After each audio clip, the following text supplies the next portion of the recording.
Asante sana, asante sana, asante sana. Asante sana. Nikaona studio kanaongea bwana.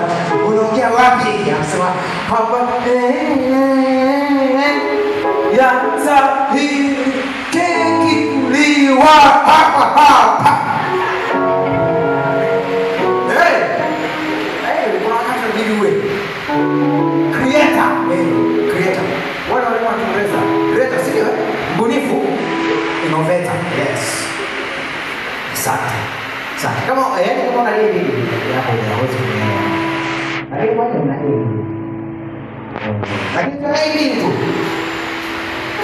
Cubic ndio ile nakata tu. Ndio nakata tu kule hiyo. Hiyo. Ikiwa nane cubis. Ikiwa na hapa ndio tutaweka ka 4.